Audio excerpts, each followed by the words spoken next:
afternoon. Appreciate the opportunity to be here today, and apologize for sitting down. I had knee surgery a couple days ago, so I'm trying to stay off of that a little bit. So I appreciate you allowing me to sit for this presentation. As she mentioned, I'm the president and CEO of USA Gymnastics, and each sport within the Olympic movement has what's called the national governing body. And our job is to oversee the sport in the United States and select the athletes that go on to represent our country at the World Championships, which happen in the non-Olympic years, and then the Olympic Games, which everybody is very familiar with. You know, every 4 years, the world turns its eyes to the Olympic Games, and it probably and undoubtedly is the largest sporting event in the world right now, and it has so much notoriety. And over the last few Olympics, USA Gymnastics has been one of the top gymnastics countries in the world.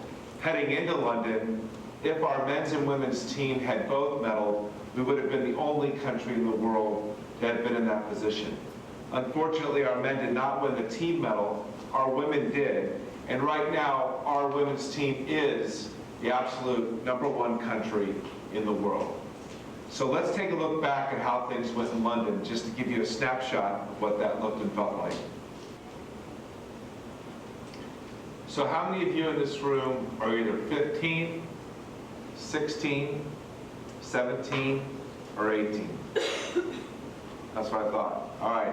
So imagine yourselves, the women's team in London, every one of those athletes, 15, 16, 17, or 18. Imagine the pressure for 2 solid weeks trying to deliver medal-winning performances on the world's largest stage in front of a television audience of 2 billion people, all of them just focused on you, and you're trying to hit your routine. It's that simple, hitting your routine. That's all you're being asked to do, but with the spotlight of the world watching you. You know, our goal is to see that flag raised. Our goal is to hear that national anthem played. We want to hear the cheers. USA, USA, USA. Today, our athletes are people like you sitting in this room or your neighbors. Tomorrow, they're America's heroes.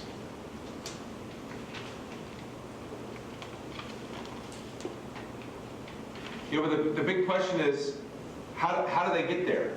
So think about it. You're 16. I mean, how does a 16-year-old get to the point where they're trying to execute a full twisting somersault and land it perfectly on a balance beam in front of that audience of 2 billion people?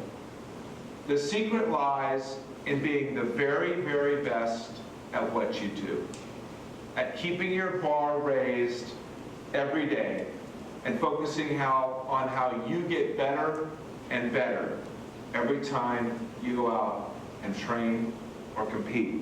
And I can tell you that working with these athletes inspires me as an adult to try to get better and better every day. And that is not an easy task. The secret lies in sticking to your routine, training like you're going to compete, and competing like you're training. If you do what you're going to need to do in competition, when you're in the gym every day, when you get out there on the field of play, it's going to make it a lot easier. Isn't that right? For those of you that play the violin and for the quartet that's coming up next, every time you play a song, you're playing it as though you want it to sound if you were in front of a full audience. And the journey can have all kinds of twists and turns. You know, less than a year before the Olympic Games, Gabby Douglas thought about quitting the sport. And there's this theory that I've come to think of, which is called the mind of a champion, which essentially requires the ability to persevere through any challenge, clearing all the hurdles, looking failure straight in the eye, and saying, I will succeed. To me, the mind of the champion, if you ask an Olympic champion, and you can ask Michael Phelps, Nastia Liukin, any great athlete, Michael Jordan, any great athlete that may come to mind, almost every time they answer the question, what does it take, they're going to give you the answer. They're going to say a couple of things. They're going to say, one, don't let anybody ever tell you you can't do it. And number two, don't let anything get in your way. And I've come to believe that that's truly what is the mind of a champion. That no matter what the obstacle, you push past it. No matter what somebody may tell you, you don't believe them. Gabrielle Douglas, if any of you watched the movie, had all kinds of hurdles and all kinds of challenges that confronted her on her path to the Olympic Games. But she didn't let her mother, her sister, her economic condition, her coaches, she didn't let anybody tell her that she couldn't do it.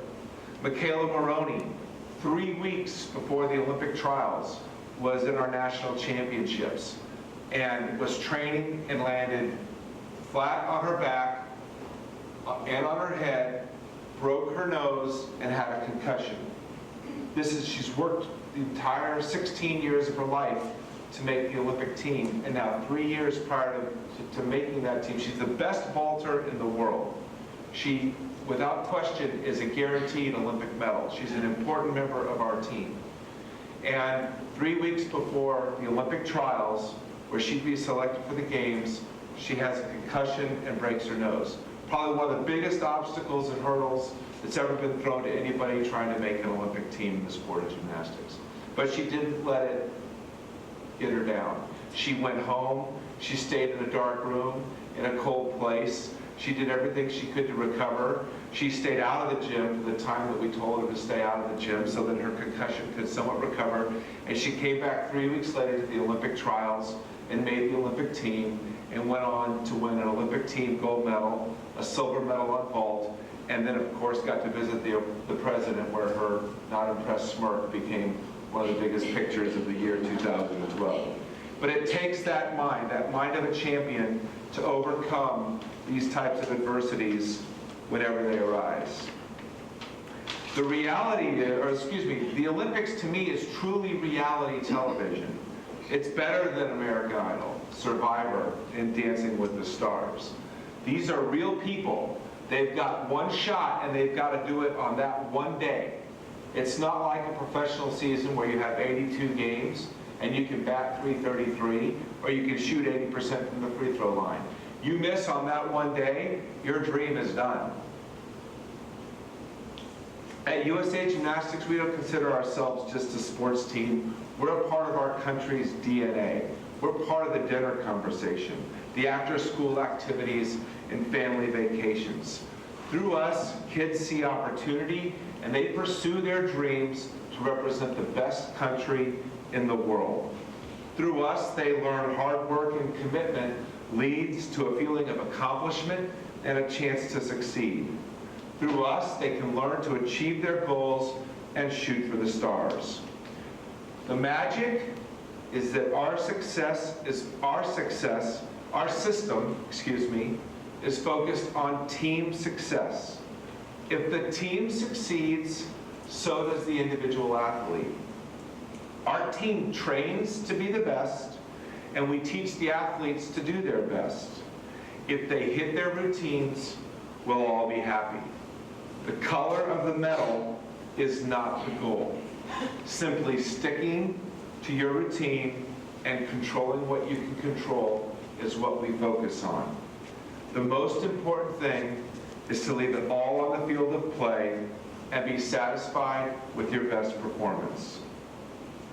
Over the last 13 years, the U.S. women have won almost twice as many World Championship and Olympic medals as the next best countries, Russia and China. In 8 of the last 10 World Championship and Olympic Games, our women have been the gold medalists.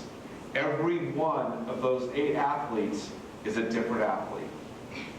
Carly Patterson won the Games in 2004. Nastia Liukin won the Games in 2008.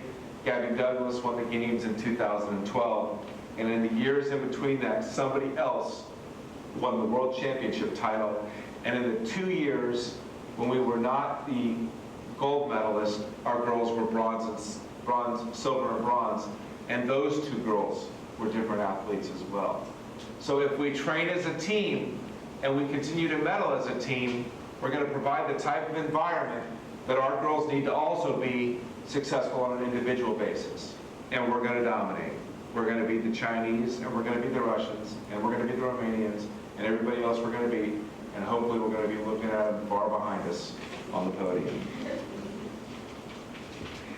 You know, I've got a saying that success is a team effort, and I've come to believe that at a very high level. Even in an individual, whether it's your parents, whether it's your coaches, whether it's your national governing body, everybody contributes to a successful undertaking. It's a lot easier to succeed if you've got people supporting you than if you're on your own. Success requires an investment of passion, blood, sweat, and tears, especially in sports. You can't just buy it. You know, I watched as Ali Raisman hit a balance beam routine, and there were hundreds of cameras. I've never seen anything like it at an Olympic Games. Within 20 feet of her, hundreds of them. And they sounded like a swarm of bees around her head. I have no idea how she stayed on the balance beam. I watched as Jordan Weaver hit a floor routine in the team finals after having a disappointing qualifying day. And I remember the story from the training gym when her coach went up to her and said, "Are you ready?" And she looked at him square in the eye and said, "I'm fine."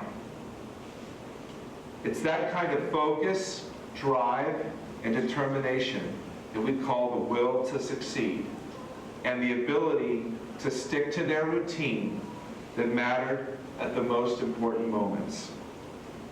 We care because it's about our country. USA, USA, USA. This is the American dream. And at the end of the day, you have to believe in yourself. And as a famous coach once said, "You can do it!" Thank you for your time today, and have a great afternoon.